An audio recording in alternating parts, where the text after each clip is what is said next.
Hi friends, ఈరోజు మనము పాలకూర చికెన్ చేసుకుందాం. దానికి కావలసిన పదార్థాలు చికెన్,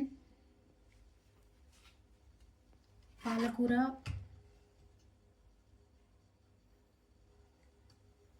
సాల్ట్,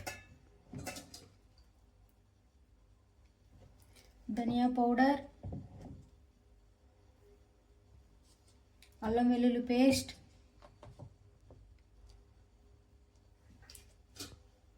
బటర్,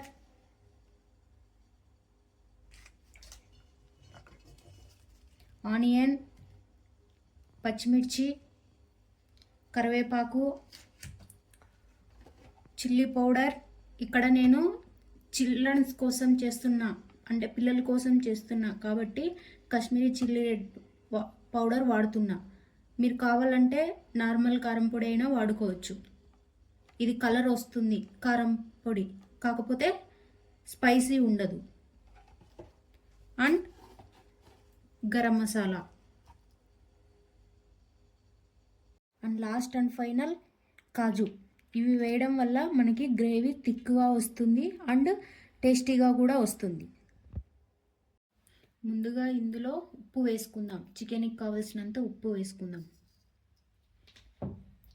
తర్వాత ధనియాల పొడి,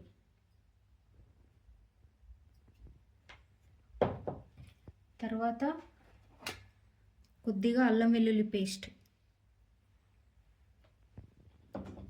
తర్వాత కొద్దిగా గరం మసాలా,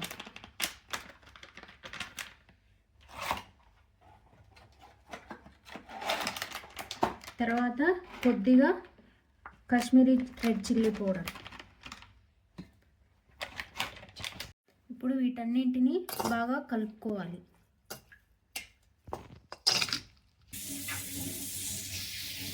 ఇప్పుడు ఇలా కలుపుకున్న చికెన్ని ఒక 10 నిమిషాలు పక్కన పెట్టుకోవాలి.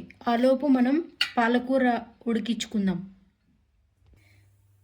చికెన్ మ్యారినేషన్ అయ్యేలోపు మనం స్టవ్ పైన ఒక ప్యాన్ పెట్టుకొని అందులో కొద్దిగా వాటర్ వేసుకొని, ఈ వాటర్ మరిగేటప్పుడు ఇందులో 4 పచ్చిమిర్చి అలాగే పాలకూర వేసుకొని వీటిని బాగా మరగనివ్వాలి.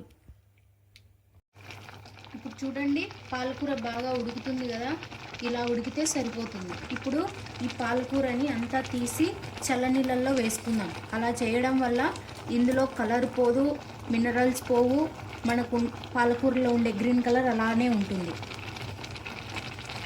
ఇప్పుడు చూడండి, చల్లనీళ్ళల్లో వేసాం కదా, ఇలా వస్తుంది. ఇదంతా పూర్తిగా చల్లగా అయిన తర్వాత ఇప్పుడు మనం ఒక మిక్సీ గిన్నె తీసుకొని అందులోకి పాలకూరనంతా వేసుకుందాం.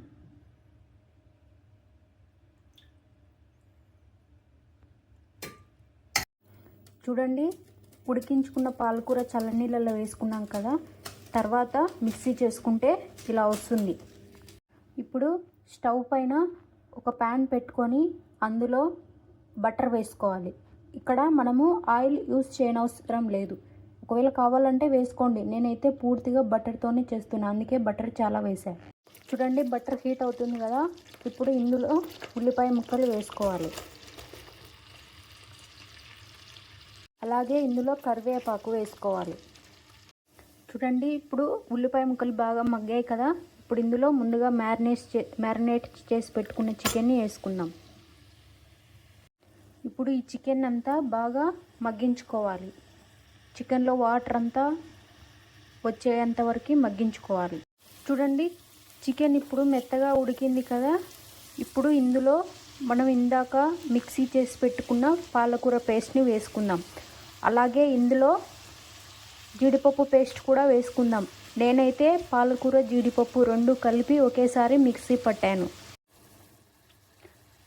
ఇప్పుడు పేస్ట్ వేసాం కదా, ఇదంతా బాగా చికెన్కి పట్టేలాగా కలుపుకుందాం.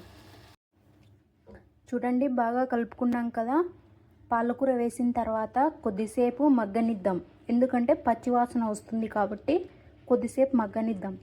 తర్వాత ఇందులోనే ఇందాక మిక్సీ చేసి పెట్టుకున్న మిక్సీ గిన్నె ఉంది కదా, అందులోనే కొద్దిగా వాటర్ వేసి ఈ వాటర్ని ఇందులో వేసేద్దాం.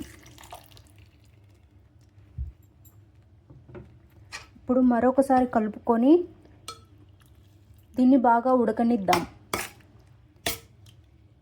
మీ ఉప్పు కారాలు ఇప్పుడే చెక్ చేసుకోండి. ఒకవేళ తక్కువైతే వేసుకోండి. నాకైతే కొద్దిగా ఉప్పు తక్కువైంది కాబట్టి నేను వేసుకుంటున్నాను.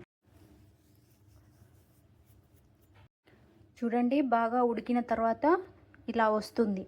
ఇప్పుడు మీ గ్రేవీ కన్సిస్టెన్సీని బట్టి మీరు స్టవ్ ఆఫ్ చేసుకోండి. ఒకవేళ మీకు ఇంకా థిక్గా కావాలంటే ఇంకా కొద్దిసేపు ఉంచుకోండి, లేదనుకుంటే స్టవ్ ఆఫ్ చేసుకోండి. ఫైనల్గా కొత్తిమీర వేసి సర్వ్ చేసుకుంటే super tasty palak paneer ready. ఇది అన్నం, చపాతీ దేంట్లోకైనా బాగానే ఉంటుంది.